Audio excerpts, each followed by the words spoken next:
Good afternoon. This is the Monday meditation. I'm going to read a poem that I had written long ago when I was searching for what it is that I needed to heal. And I recognized that I had a lot of anger, but I didn't know where it came from. So I wrote, this poem came to me. And I say came to me because most of my writing just comes to teach me. And maybe it can help you.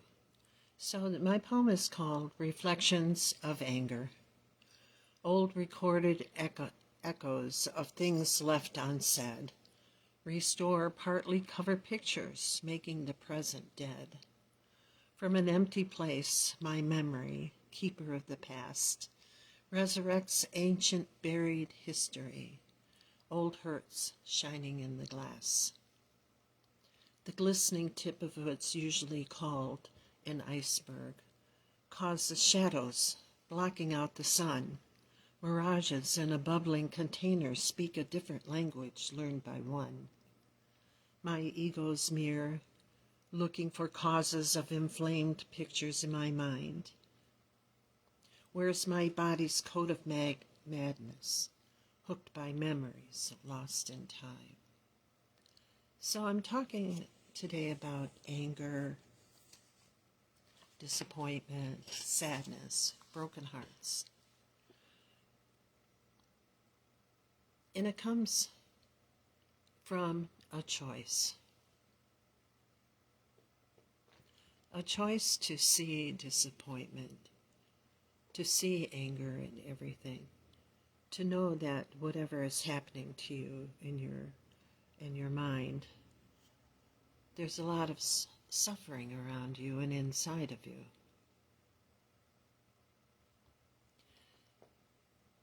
So in doing a prayer, look inside your mind about what it is you are feeling whenever you encounter a situation or a person. Again, I talked about the prayer before, about what you feel is your personal desire that's hidden from you. So if you are suffering, most situations will bring you suffering. Even if happiness is there for a while, it will turn into suffering.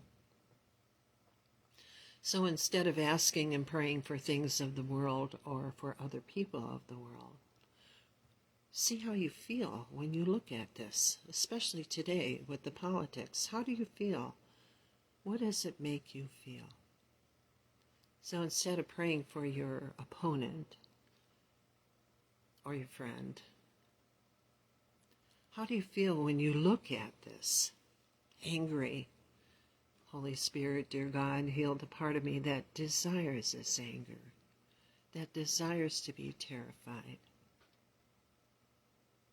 There is no pill or meditation that is going to last a long time.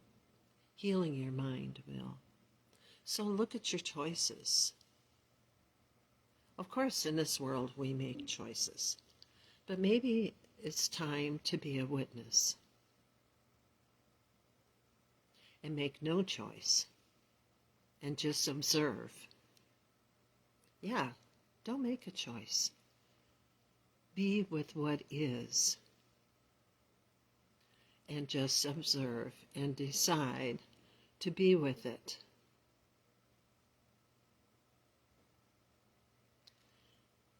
When you know that you are making choices, you get disappointed at times, depending on what your bottom line is. Suffering, happiness, which can change all the time. But everything gets upside down. You think that you suffer because of what others are doing, what's going on around the world. You suffer because of you. It is a choice. This might sound a little judgmental, a little scary that you chose to suffer subconsciously. No one can make you suffer. If someone makes you suffer, it's your choice in suffering through them, for what they do. You chose the person, you chose that particular type of suffering through him or her. No one can make you suffer. It's your choice. But you always go on thinking that if the other changes, or if the other does something else, you won't suffer. But let's look at the reality down deep. You have chosen suffering. This sounds terrible to tell yourself, but it's actually very freeing. It's freeing in your mind, because if you chose it, you can choose differently. Don't be afraid. The total responsibility is in you. That's very freeing. So be a witness to yourself. And don't pray for things of the world and stuff and for people to change and to bless them. Bless yourself. Ask for help.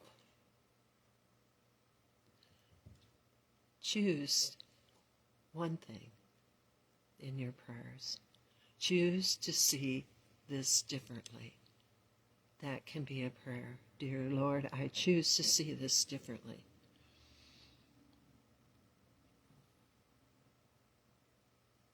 And then don't make up the answer of how you want that to be seen. And as far as helpers, all of my type of healers begin with a subconscious desire to change the world that has hurt us. Most healers become healers because they were hurt. And they learn something through that, and they want to help others. But what do they learn? They learn to hurry up and get the suffering out of their sight, to give a remedy, a cure, a way.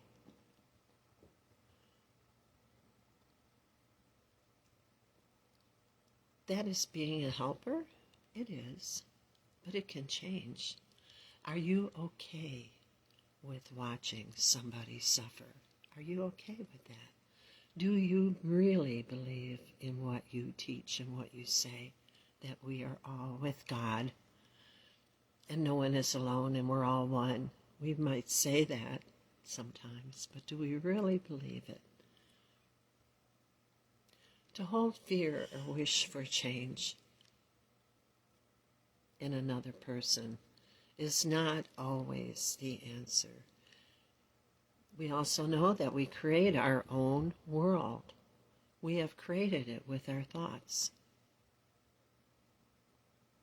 And thoughts change. And they evolve. And our world changes. People might change around us.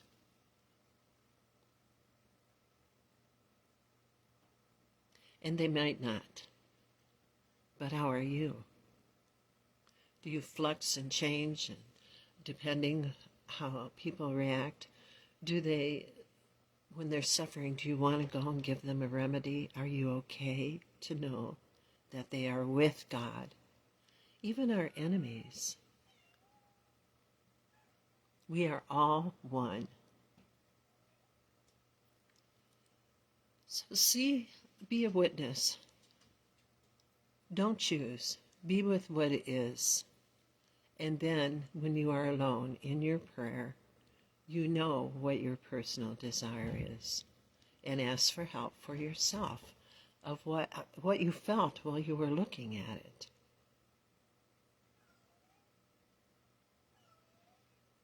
We want to feel something, and someone will come up to us and provoke us into that feeling. Love, happiness, terror, fear, judgment. That's how we are one. We have ourselves and we have one another with us, a friend, a family member. They are the hand that is leading you to your healing.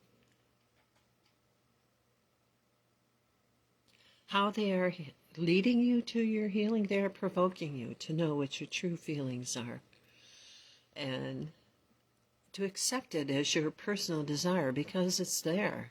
If you want to know what you do have, look around you. That's your personal hidden desire. To be relaxed, to suffer, to have pain, to look for remedies outside of yourself. That's all fine. That's part of the world. Causes no harm because it doesn't do anything until you look at how you feel about it.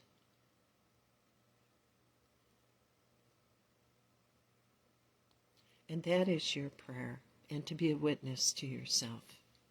Another way of witnessing is watching your body and how it reacts when it's around certain people or hearing certain things talked about. If it wants to escape or get away, maybe turn around and face it for a moment without a judgment. And notice your reactions in your body. No matter what your words are, notice your reaction. And ask within, not your body isn't talking to you, your inner knowing is. Ask within what this is about. And you might hear old hidden fears, old hidden hates and angers. You might hear that. So be strong. Be a witness to yourself and your reactions. Do you need to hurry up and comfort somebody right away to stop their fears? Why? Because you're afraid. You're afraid for them.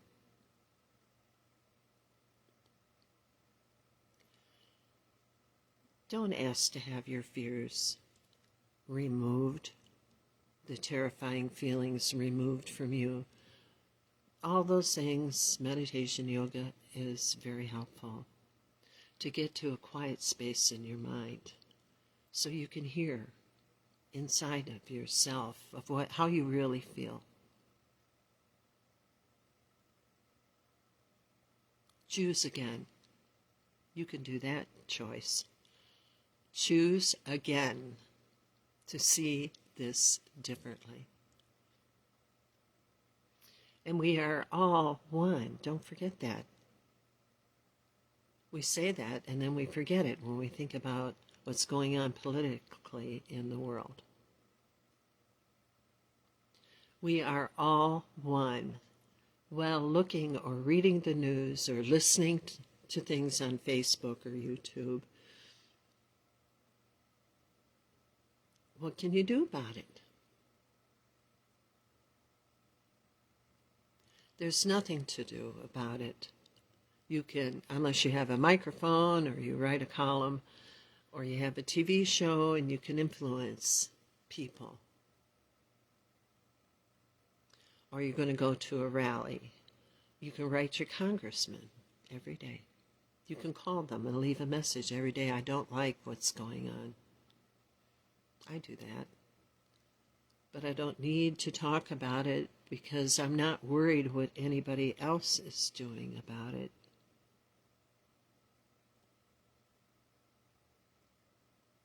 But then at night I reflect on how I feel, on my hate and my anger, my terror, my fear, my pain.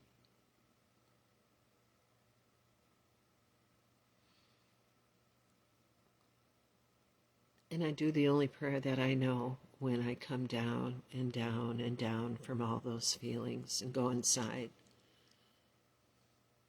And I want my mind to be healed on how I see things. I choose to see this differently. If it's your world and you create it with your thoughts and your feelings, think about that. You have a world within your mind of how you want to see it. You have your home, your property, your family. That's your world. Your world is right in front of you, right this very moment. What can you do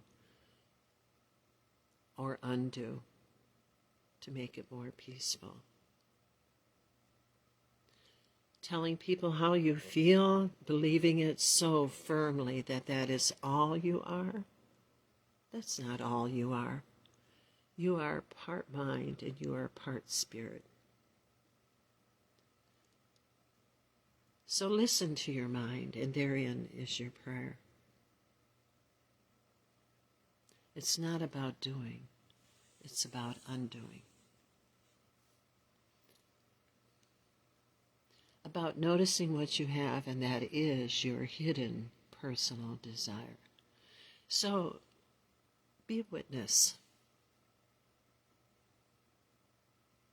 Let go of choice for a moment and be with what is.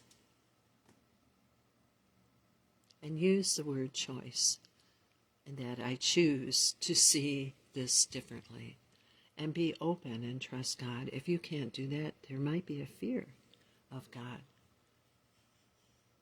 How do you know if you have that fear of God? Why is God letting these things happen? Why does God let people suffer? No, that might not be a truth. So look at how you look at God and heal that part of you first, or your communication will be only one-sided. And that is you commanding God to change something, to change the world, to change the people. You have to change how you look at things. Once you know what your true feeling is, are you codependent and wanting to offer solutions to everybody the minute they cry, need to put a hand on their shoulder to take them out of their suffering? Can you be with it? And how are you with it? Do you feel different than them?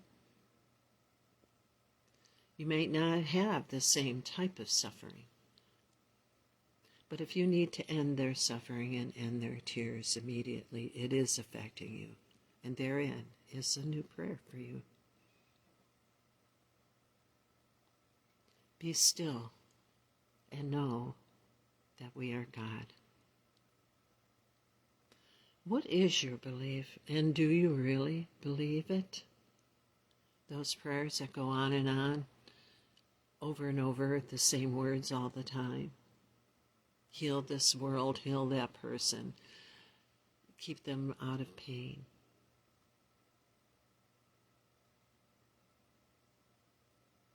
They're a reflection of yourself.